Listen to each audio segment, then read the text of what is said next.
ভারতের বিজেপি শাসিত অঙ্গরাজ্যগুলো ধর্মের বিভাজন, জাতপাতের বিভাজন, মানুষের পোশাকে হিন্দু মুসলমান চিহ্নিতকরণ, ভিন দেশে কর্মসূত্রে শুধুমাত্র বাংলা ভাষায় কথা বললে নাগরিকত্ব প্রমাণে সব ডকুমেন্টস থাকা সত্ত্বেও তাকে বাংলাদেশে অনুপ্রবেশকারী বলে দাগিয়ে বিএসএফ এর হাতে দিয়ে তাদের বাংলাদেশে পাঠানো এই নৈরাজ্যের বিরুদ্ধে সোচ্চার হতে মুখ্যমন্ত্রী মমতা ব্যানার্জির নেতৃত্বে সারা বাংলার আপামর মানুষ আজ বিজেপি সরকারের বিরুদ্ধে প্রতিবাদ মিছিলে অংশগ্রহণ করেন।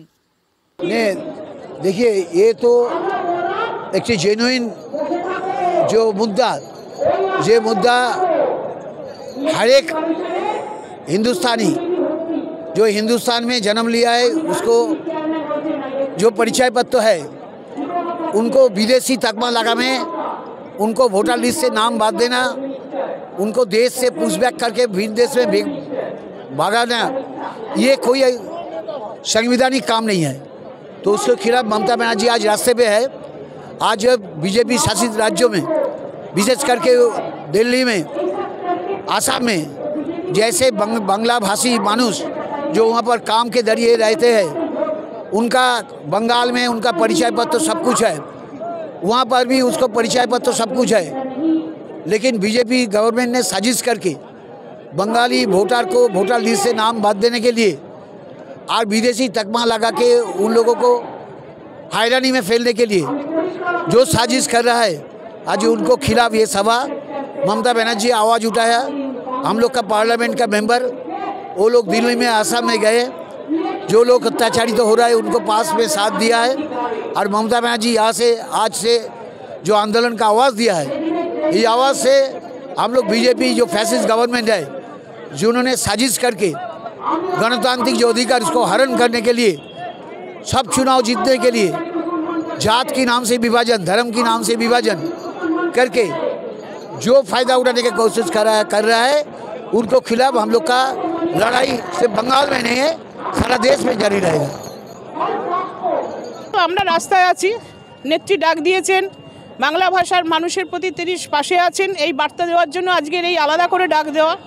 21 জুলাই তো 5 দিন পরেই, সেটা কোনো সমস্যা নয়, মানুষ আমাদের সঙ্গে আছে, এটাই শেষ কথা। দিদি বলেছে বাঘ ঘুমাচ্ছে, বাঘকে খোঁচা মেরো না, বাঘ উঠলে এমন পাঞ্জা মারবে তুমি গাঞ্জা হয়ে যাবে, এটাই দিদি বলেছে।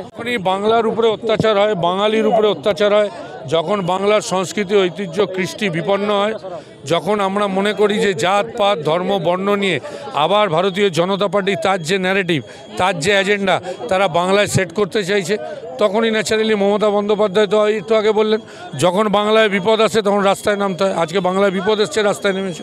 প্রবেশকারী বলবেন যারা বাঙালি, যাদের ভোটার লিস্টের নাম আছে, যাদের আধার কার্ড আছে, যাদের প্যান কার্ড আছে, যারা এখানে জন্ম, যাদের কর্ম এখানে, তারা অনুপ্রবেশকারী।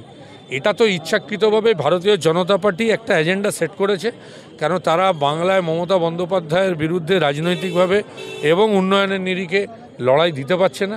তারা ভাবছে এখন যদি এই বাঙালিদেরকে যদি ডিটেনশন ক্যাম্পে পাঠিয়ে দেওয়া যায়, যদি তাদেরকে একটা কোনো তাকমা দিয়ে বাংলাদেশি বলে দেওয়া যায়, দিয়ে যদি ভোটার সংখ্যা কমিয়ে দেওয়া যায়, যে কাজটা ওরা অন্যান্য রাজ্যে দিল্লিতে করেছে, মহারাষ্ট্রে করেছে, বিহারে করতে চলেছে, তাহলেই ভাবছে বাংলা জয় করবে। কিন্তু এত সোজা নয়।